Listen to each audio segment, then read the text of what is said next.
Hey, everybody, and welcome back for another deep dive. We always try to tackle topics that really matter here in our little corner of Southeast Houston. And today, we're wading into some pretty deep waters, folks. That's right. We're talking about the impact of COVID-19 policies Yeah. on our kids, Yeah. specifically in Deer Park, LaPorte, and Pasadena. Uh-huh. We're looking at lockdowns, we're looking at mask mandates, all that stuff that got thrown at us a couple years back. Yeah. And we're basing this deep dive on a really fascinating YouTube video from Mrs. Media. They call it COVID Lockdowns and One-Size-Fits-All Policies. Right. So the big question here is, did all these policies, even though they were meant to keep us safe, end up having some unexpected side effects? Especially, did our kids pay a price that we didn't see coming? Well, and I think, it's really important to remember right off the bat, we're not talking about the virus itself here, but like how our society Okay. reacted to it. And the video points to this study published in Biological Psychiatry. Oh, yeah, I read that one. That was pretty wild. Yeah, so like they looked at brain scans of teenagers before and after the pandemic, and what they saw was really kind of scary.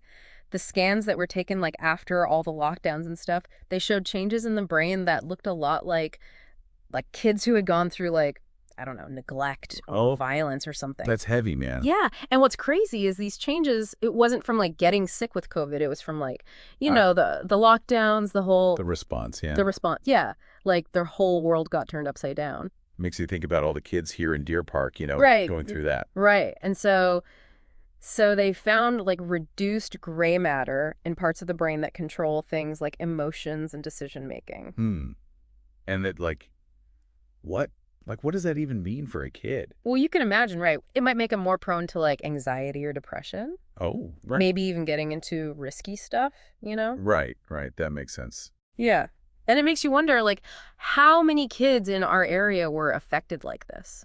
Yeah, did every kid experience these changes, or was it were some kids more vulnerable than others? Exactly.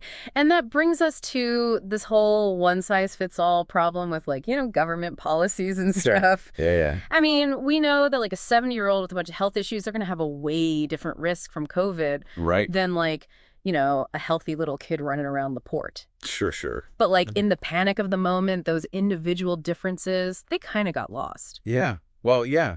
I mean, it was a crazy time. Everyone was just trying to figure things out as we went along. Exactly. And so, in that chaos, we might have overlooked the fact that kids have their own, unique needs. Right. And speaking of unique needs, this video really dives into the whole masking thing, especially for the little ones, like babies and toddlers. Oh, yeah. That's a big one. Huge. I mean, think about it, babies, they learn about social cues and emotions, how to communicate, all that stuff.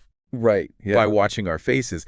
And there's this article in Frontiers in Psychology that says that basically masks, they impoverish the information that babies are getting. Wow. They're missing out on those crucial social cues that they need to develop normally. It's kind of like if you were trying to learn a new language, but everyone had their mouth covered, right? You'd miss out on all those subtle expressions and stuff. You'd be lost. Imagine, a little kid here in Pasadena trying to figure out how to talk, but everybody around them is wearing a mask. It's like trying to put together a puzzle, but with half the pieces missing. Yeah, that's a great analogy. And this could have serious effects on their social and cognitive development in the long run. Yeah, and the video even cites some research that backs this up, right?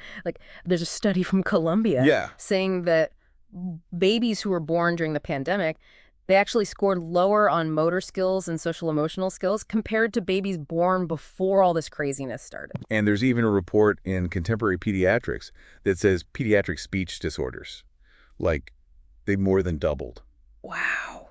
That's pretty alarming. It's seriously alarming, even if we don't know, the full long-term effects yet. Yeah, definitely. Right? I mean, it's scary to think about. And it's not just the babies and toddlers we got to think about, right? We have to consider the mental and emotional toll on our older kids, too. Oh, absolutely. Like the teenagers? Yeah, the teenagers, the preteens, all of them. Remember that picture that went viral a while back, the one with the French preschoolers? Oh, yeah, where they were all, isolated in those little chalk squares during playtime. Exactly.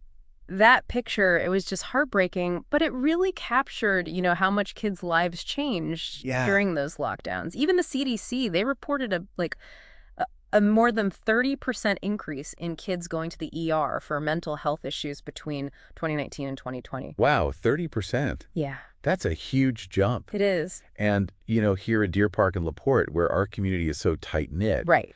that isolation Well, has been yeah. really tough on our kids. Yeah, absolutely. You think about all that fear and uncertainty they were dealing with, their routines all disrupted, the Right. news just constantly bombarding them with scary stuff.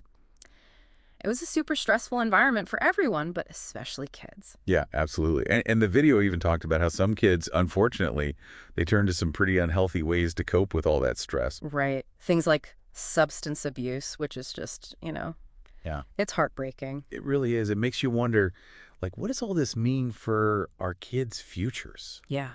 What can we do as parents, as educators, as a community to help them get through this and thrive? Those are the million-dollar questions right there. We're only just starting to scratch the surface of what the long-term effects of all this might be. And it goes back to that key point in the video.